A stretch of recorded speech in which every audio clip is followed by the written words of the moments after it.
Hello bachcho, let's read this given question. So the given question says that a convex lens A of focal length 20 cm and a concave lens B of focal length 5 cm are kept along the same axis with the distance d between them.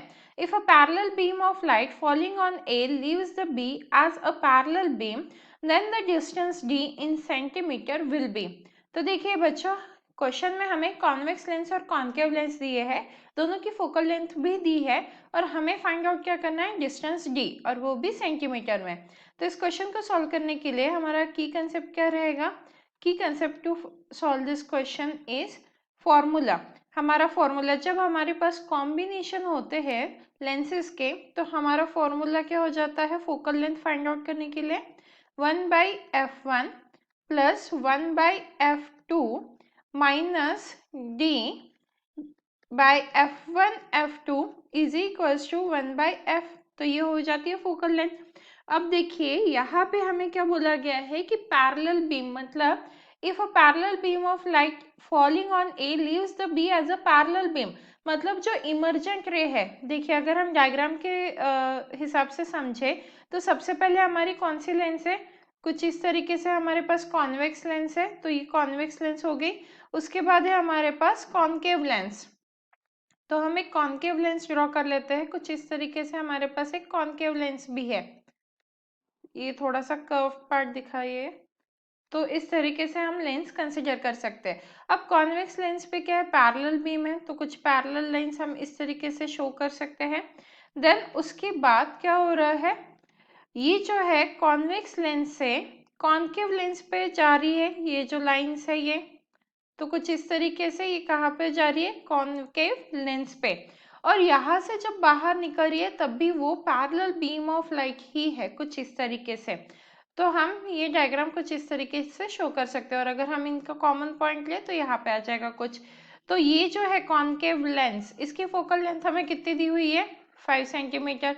तो ये हमें कितना दिया है, 5 centimetre दिया है। Then उसके बाद जो हमारी कॉन्वेक्स लेंस है वो 20 सेंटीमीटर की फोकल लेंथ बताई है, तो ये हो गया 20 सेंटीमीटर। और हमें फाइंड आउट क्या करना है, दो लेंस के बीच का डिस्टेंस, मतलब ये जो डी है ये हमें फाइंड आउट करना है, दोनों के बीच का डिस्टेंस जो यहाँ तक हम कंसिडर कर सकते हैं। तो इस डी की वैल्यू हमें फाइंड आउट करनी है।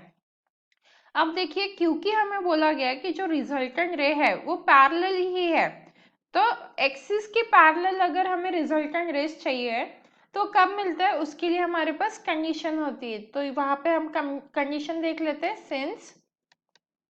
रिजल्टेंट रे सिंस रिजल्टेंट रे is parallel to axis is parallel to axis, the real image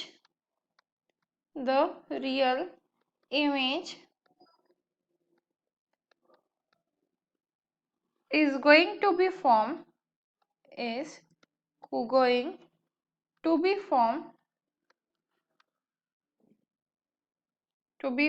at infinite and hence combined focal length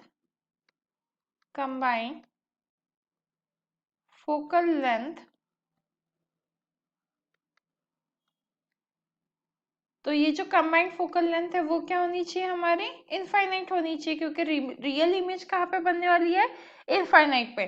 तो जो कंबाइंड फोकल लेंथ है, मतलब स्मॉल एफ की वैल्यू वो भी क्या रहेगी, इनफाइनाइट रहेगी। और वही हमारे पास f1 की वैल्यू कितनी दी हुई है, 20 सेंटीमीटर, क्योंकि कॉन्वेक्स लेंस है।